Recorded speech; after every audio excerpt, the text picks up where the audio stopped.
নমস্কার বন্ধুরা, আশা করছি আপনারা সবাই ভালো আছেন। আমি ভালো নেই, আমার শরীরটা সকাল থেকে অতটাও ভালো নেই, খুবই খারাপ।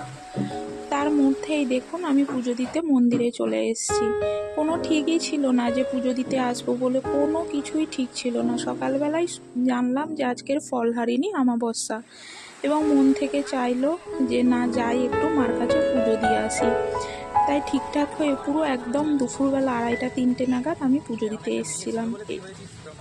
আমার ছেলে এই মাত্র একটা কথা বলে না, এমন বলছে মামা মা শোনো কি না, আমার খুব আনন্দ। না কেন না, আমি তো ছেলে হয়েছে, আমি তোমার কাছে থাকতে পারবো। মেয়ে বলে তো কেঁদে কেঁদে চলে যেত ওই অন্য জায়গায়।